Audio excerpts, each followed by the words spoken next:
បាទសួស្តីបងប្អូនទាំងអស់គ្នាបាទជាពិសេសបងប្អូនថ្នាក់ទី10បាទថ្ងៃនេះយើងមកបន្តជួបគ្នាចូលដល់លំហាត់ទី47បាទគឺដាក់សំសងខាងក្រោមជាផលគុណកតាបាទ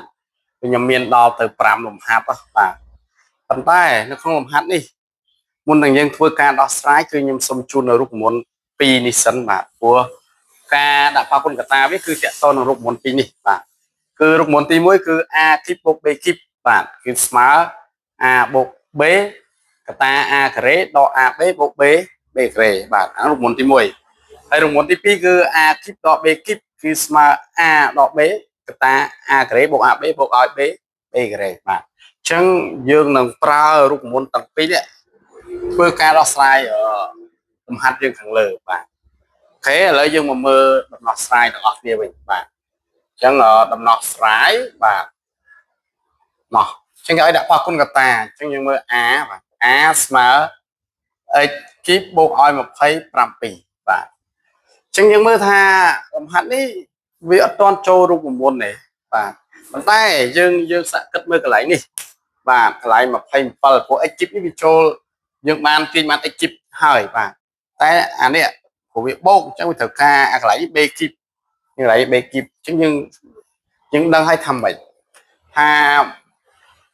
យើងអាចសេបានតែនេះ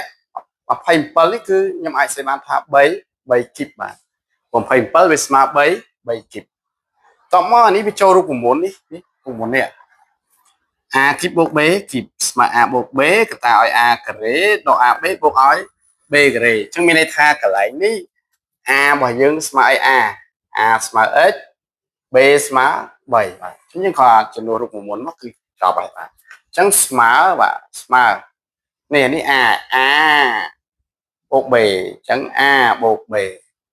x បូក3បាទកតាឲ្យ a ការ៉េបាទអញ្ចឹង x ការ៉េបូក a b ដកបាទដកបូកសញ្ញាដកបាទដក a b អញ្ចឹង x គុណជាមួយនឹង3បូកឲ្យ b ការ៉េអញ្ចឹង3ការ៉េបាទអញ្ចឹងស្មើ x បូក3បាទកតាឲ្យ x ការ៉េដក 3x បូកឲ្យ9បាទអញ្ចឹងលំហាត់ a យើងគឺប៉ុណ្ណឹងបាទងាយទេគ្រាន់តែយើងប្រើរូបមន្តនេះទៅគឺចប់ហើយបាទឥឡូវយើងមកមើល b វិញបាទ b អញ្ចឹងលំហាត់នេះប៉ុណ្ណឹង b របស់យើងគឺ8 a គីបដកឲ្យ1បាទអញ្ចឹងយើងមើលឡើងនេះបាទឡើងនេះយើងម៉ែក8 a គីបនេះសិននេះម៉ែកនេះសិនបាទនេះសិនបាទម៉ែកនឹងឲ្យចូលគីបសិនមកបាទតែយើងដឹងហើយថា8 a គីបខ្ញុំអាចសរសេរបានថាម៉េចបាទ8នេះគឺ2គីបខាងនេះ a គីបបាទអញ្ចឹងទាំងអស់ហ្នឹងខ្ញុំអាចសរសេរបានថា 2a ទាំងអស់ហ្នឹងស្វ័យគុណ3បាទអញ្ចឹងកន្លែងនេះខ្ញុំអាចសរសេរមកបានថា 2a ស្វ័យគុណ3ដកហើយ1នេះយើងចង់ស្វ័យគុណប៉ុន្មានក៏បានដែរប៉ុន្តែអ្វីយើងចង់បានគឺស្វ័យគុណ3អញ្ចឹងកន្លែងនេះខ្ញុំសរសេរមកដក1ស្វ័យគុណ3អញ្ចឹង1ស្វ័យគុណ3នេះគឺនៅតែ1ដែរទេបាទអញ្ចឹងស្មើនេះយើងអនុវត្តរូបមន្តនេះមក a គីបដក b គីបស្មើ a ដក b កតាឲ្យ a ការ៉េបូក ab បូក b ការ៉េបាទអញ្ចឹងខ្ញុំអាចសរសេរបានថា a ដក b នេះរូបមន្តគឺដក1បាទកតាឲ្យឥឡូវខ្ញុំដាក់នឹងទៀតស្រួលសេបាទa ការ៉េបាទនេះដកបូកបាទបូកឲ្យ ab គុណឲ្យ1បាទបូកឲ្យ b ការ៉េខ្ញុំសូត្រតាមរូបមន្តនេះបាទ a ដក b នេះ a ដក b កតាឲ្យ a ការ៉េនេះបូក ab បូកឲ្យ b ការ៉េយើងពលិបវាមកបាទ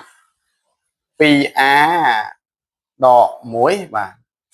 គុណឲ្យអានេះ2ការ៉េ4 a ការ៉េបាទបូកឲ្យ2 2a បាទអានេះ1ការ៉េគឺ1បាទអញ្ចឹង b យើងគឺប៉ុណ្ណឹងបាទអត់មានអីប្របែបាទចុះឥឡូវបន្ទាប់នឹងធ្វើឲ្យមើលមួយទៀតគឺ c បាទឥឡូវធ្វើ c មួយទៀតចុះ c របស់យើងស្មើ8 p គីបបាទដកឲ្យ125គុយគីបបាទអញ្ចឹងកន្លែងដូចគ្នាដូចមិញដែរនេះដូចនេះមិញដែរខ្ញុំបែក nhưng bảy còn bảy pe kíp trong bảy pe kíp nhưng anh sẽ bàn tham bảy mình pi sẽ còn pe sẽ còn bảy chắc là ó nhưng anh sẽ bàn tham pi pe sẽ còn bảy và chắc là lấy nhưng anh sẽ có pi pe sẽ còn bảy và tóm mất cái lại nhờ nè lại nè nè lại đi và nhưng bảy bia mà rồi phải làm coi kíp chẳng phải phải làm những đó ngay cứ làm kíp và làm kíp kíp cô nói coi kíp chẳng là nhưng mà anh sẽ bàn học làm cuối sẽ cuốn bảy và chẳng lại nhưng đã tha đó làm cuối sẽ cuốn bảy và thấy đi cho đồng bộ này này kíp đỏ bị kíp má đỏ bế cái tao cái đấy bộ bế bộ b cái đấy và nhưng tích lúc muốn là chạm á bà chẳng má bà pi p và đo làm cuối bà con ỏi đi cái này chẳng pi p đọc ông lấy chia cái đấy bô ói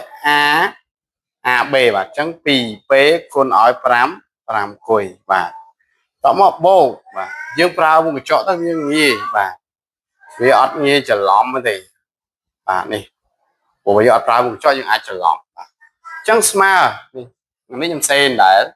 pi p đo ói pram cùi và con ỏi đi pi cái đấy buồn pe cái này và bầu vì làm đó đọp chẳng đọp cái pe củi và đi ra chúng tôi bạn bầu pram cái này mà pe pram củi cái này và ok chẳng làm hạt xí như phần này và chẳng là sau làm hạt pi tiết và vừa cái cà phê và không vợ chẳng ôn xả bong phơi luôn ấy mà nè thì bị khơi nhầm lói chùm lẹ con cầm mình vào bạc mày nhiều tiền tôi chùm lói tọt nè và chẳng nhom xong mà cho bạn nè